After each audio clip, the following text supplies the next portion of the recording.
Hello and welcome. मैं आशुतोष कुमार आप सभी का स्वागत करता हूं सिविल क्लासेस के इस यूट्यूब चैनल पे।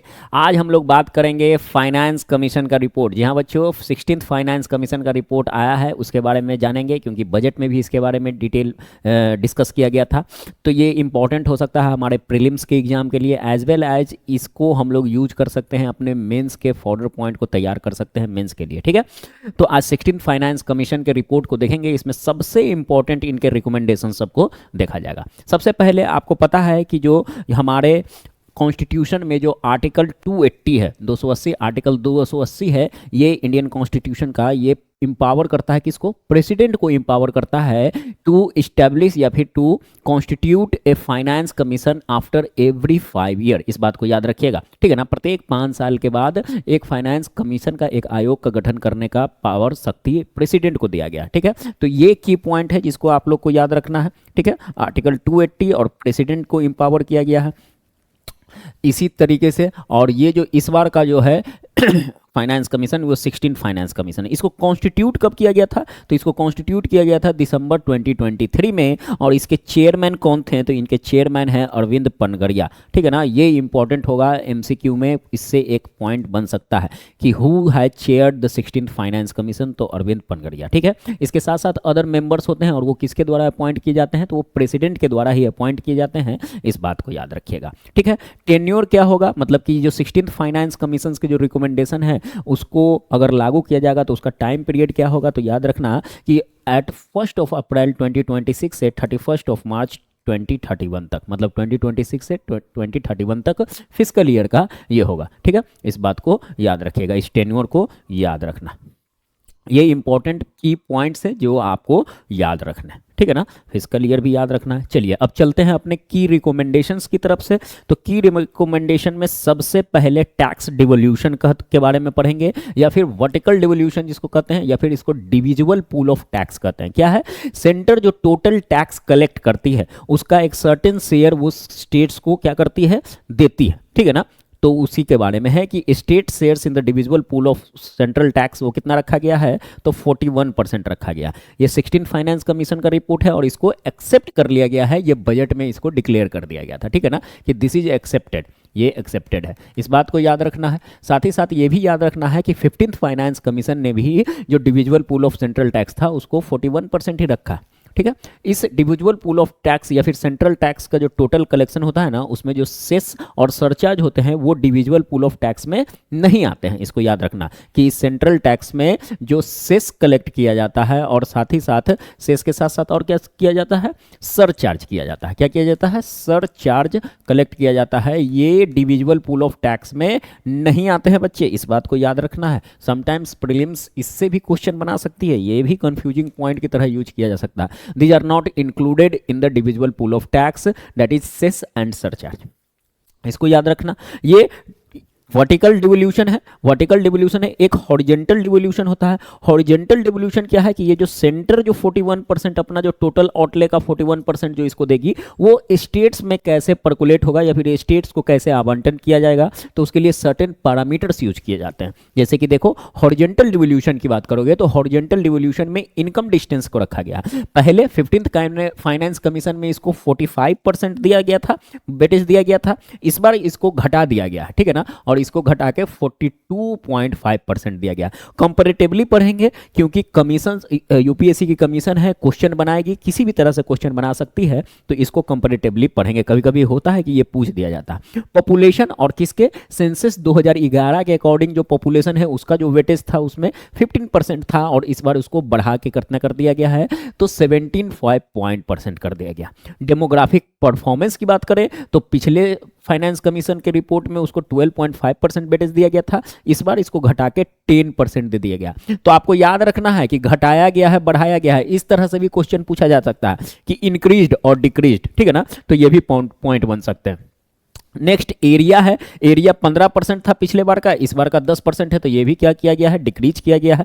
पिछले बार फॉरेस्ट पे जो वेटेज था वो 10% था, इस बार 10 है, तो वो सेम है। ठीक है, ये सेम रहा। ठीक है, ये देखना, ये इंपॉर्टेंट है कि tax and fiscal effort, tax और फिस्कल एफर्ट में पिछली बार वेटेज था 2.5% का, इस बार जीरो खत्म कर दिया गया है।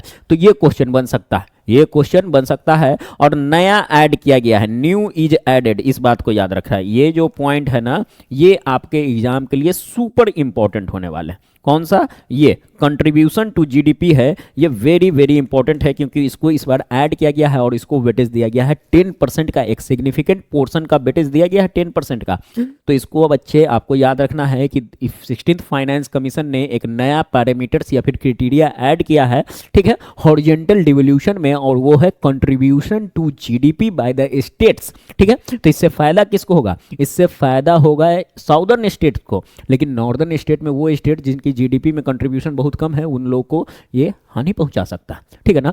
तो कोऑपरेटिव फेडरलिज्म, ठीक है, फिस्कल फेडरलिज्म, इसको ये हैम्पर कर सकता है। दो चीज को याद रखिएगा, फिस्कल फेडरलिज्म और कोऑपरेटिव फेडरलिज्म, ये आपके मेंस के फॉर्डर पॉइंट के लिए तैयार हो जाएंगे, ठीक है ना। तो ऐसे छोटे छोटे पॉइंट्स को आप लोग तैयार करके रखिएगा जीएस के मेंस के लिए, ठीक है ना, जीएस पेपर 3 के लिए, ठीक है।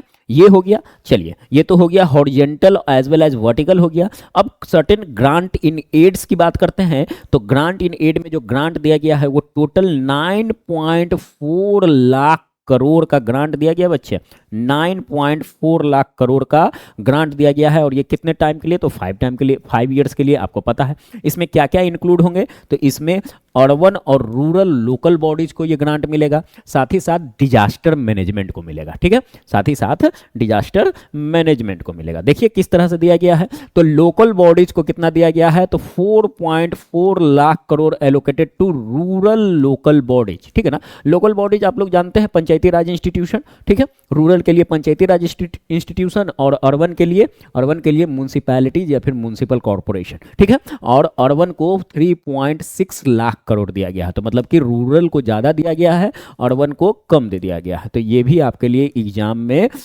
इंपॉर्टेंट बॉर्डर पॉइंट प्रीलिम्स के लिए बनाया जा सकता, ठीक है। देखिए अब जो लोकल बॉडीज को जो ग्रांट दिया गया है ना, उसको स्प्लिट कर दिया गया, स्प्लिट किया गया है बेसिक ग्रांट के रूप में वो 80% और परफॉर्मेंस बेस्ड वो 20%, ठीक है ना। तो इसका मतलब है कि जो भी ग्रांट है उसको 2 सेगमेंट में डाल दिया गया है। इसका टोटल का 80% जो है वो बेसिक ग्रांट होगा और 20% ग्रांट जो होगा वो परफॉर्मेंस बेस्ड होगा। साथ ही इस बात को भी याद रखिएगा, ये जो बेसिक है ना, इसको भी क्या कर दिया गया है? इसको भी इंटैक्ट कर दिया गया है। कुछ को क्या कर दिया गया है? लॉक कर दिया गया है, कुछ को फ्री छोड़ दिया गया है, ठीक है ना। जैसे कि सैनिटरी के लिए, ऐसे ऐसे मेजर्स के लिए जो उनके लोकल लेवल पे बेनिफिट करेंगे, उनको क्या कर दिया गया है? उनको उसमें इंटैक्ट कर दिया गया, जैसे कि सैनिटरी के लिए, ठीक है ना, इस तरह के। और कुछ को फ्री रखा है। तो कितना और कितना परसेंट? तो 50%, 50%, मतलब कि कुल टोटल का 50% वो क्या होगा कि फ्री होंगे लोकल बॉडीज उसको यूज करने के लिए, और कुछ पे उनको मेजर्स दे दिए गए हैं कि ये इसका 50% इन सब क्षेत्रों में खर्च करना होगा, ठीक है। तो इस बात को याद रखिएगा। तो ये थोड़ा सा कॉम्प्रिहेंसिव स्प्लिट किया गया है, जिससे क्या किया जा सके? परफॉर्मेंस बढ़ाया जा सके, और साथ ही साथ क्या हो कि जितने भी ग्रांट मिल रहे हैं ना, वो ग्रांट को इफिशियंटली यूज किया जा सके, ठीक है, इफिशिएंटली यूज किया जा सके। बढ़िया। देखिए वन टाइम, उसके बाद एक और one time urbanisation premium grants मिले हैं 10,000 करोड़ रुपए का स्टेट्स को, ठीक है ना। ये इंपॉर्टेंट है क्योंकि अर्बनाइजेशन आपको पता है कि ये हमारा क्या है? ऑब्जेक्टिव है, ठीक है, ऑब्जेक्टिव है। उसके बाद इंफ्रास्ट्रक्चर पर बजट में जैसे कि पता था कि जो पिछले बजट में भी और इस बार के बजट में भी इंफ्रास्ट्रक्चर फोकस्ड बजट रहा, तो स्पेशल इंफ्रास्ट्रक्चर ग्रांट दिया जाएगा। वो टोटल कितना दिया जाएगा? 56,100 करोड़ का दिया जाएगा, ठीक है ना। और वो किसके लिए? तो वो specially water, waste water management के लिए। किसके लिए? वेस्ट वाटर मैनेजमेंट सिस्टम के लिए ये इंफ्रास्ट्रक्चर ग्रांट दिए जाएंगे। नेक्स्ट चलिए अब आते हैं disaster management grant. Disaster management grant जो मिल रहा है वो कितना मिल रहा है?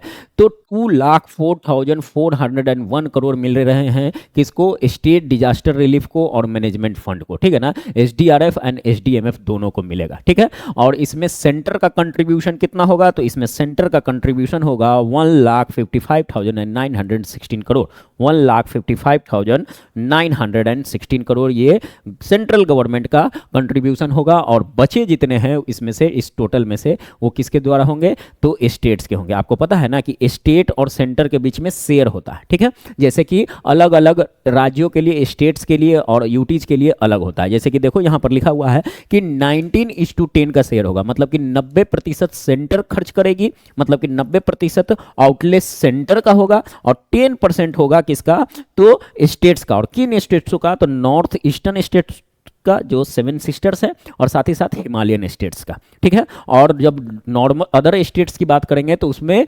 75:25 का होगा, सेंटर 75% और 25% स्टेट्स, वो स्पेसिफिक स्टेट्स जो होंगे वो उनका होगा, ठीक है। तो ये इस तरीके से ये डिजास्टर मैनेजमेंट फंड जो है ये होता है।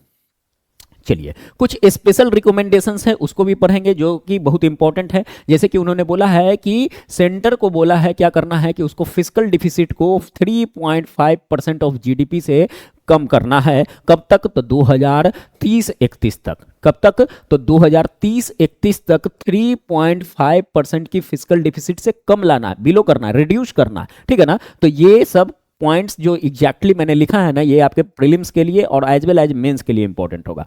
तो ये सेंटर के लिए। और स्टेट की बात की जाए तो स्टेट को लिमिट कर दिया गया है 3% ऑफ देयर टोटल जीडीएसपी। जी हाँ, जब हम सेंटर की बात करते हैं तो जीडीपी होता है, ग्रॉस डोमेस्टिक प्रोडक्ट होता है। और जब हम लोग स्टेट की बात करते हैं तो स्टेट क्या होता है, जीएसडीपी होता है, ग्रॉस स्टेट डोमेस्टिक प्रोडक्ट होता है।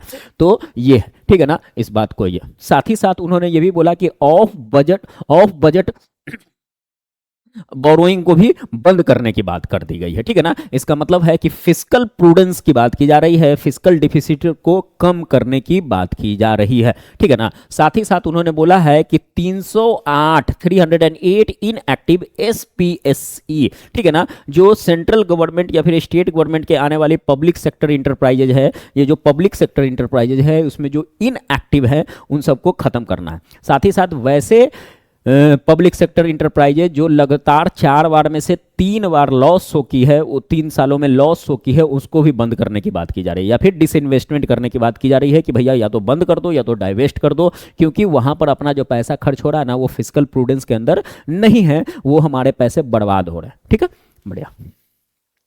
Last but not the list, जो सबसे इंपॉर्टेंट है, उन्होंने बोला है कि कैग का रिपोर्ट। देखिए हर साल कैग का रिपोर्ट आता है जिसमें खर्च, सरकार के जो खर्च होते हैं ना उस खर्च का वो ब्यौरा देती है, हर साल देती है। उसमें जो हम लोग डिविजिबल पूल ऑफ टैक्स देखे थे ना, तो उसमें सेंटर जो डिविजिबल पूल ऑफ टैक्स खर्च करती है स्टेट्स पर horizontally as well as vertically, तो वो भी उसमें रहता है कैग के रिपोर्ट में। तो बोला है कि उस कैग के रिपोर्ट को पब्लिश करने के लिए, देने के लिए, डिस्क्लोज करने के लिए, ताकि क्या हो, ट्रांसपेरेंसी बढ़े, टू इनहेंस ट्रांसपेरेंसी। और ये बहुत इंपॉर्टेंट है, ठीक है ना, इस बार का इनहेंस ट्रांसपेरेंसी, ठीक है, ट्रांसपेरेंसी, इस बात को याद रखिएगा। तो ये सबसे लास्ट में मैंने डाला है, लेकिन काफी अच्छा है, काफी प्रोग्रेसिव रिकमेंडेशन है। अगर इस रिकमेंडेशन को मान लिया जाएगा तो फिस्कल प्रूडेंस, फिस्कल ट्रांसपेरेंसी और साथ ही साथ जो डिविजुअल पूल ऑफ टैक्स के कारण से स्टेट्स हमेशा जो काउंटर करते रहते हैं वो बात उनको मिलेगी। जैसे कि देखो 41% डिविजुअल पूल ऑफ टैक्स मिला है स्टेट्स को, लेकिन स्टेट्स का डिमांड कितना था, स्टेट्स का डिमांड था 50% ऑफ टोटल टैक्स कलेक्टेड। सरकार से राज्य सरकारें डिमांड कर रही थी कि टोटल टैक्स कलेक्शन का 50% आप हम लोगों को दीजिए, किसमें, वर्टिकल डिवोल्यूशन में या फिर वर्टिकली, और इस 50% को फिर हॉरिजॉन्टली, ठीक है ना, state wise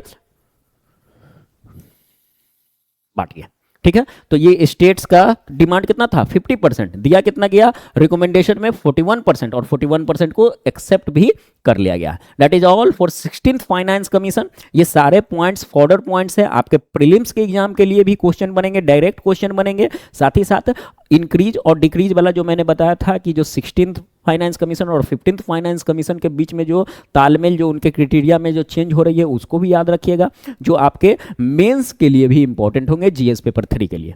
thank you so much, take care and good bye.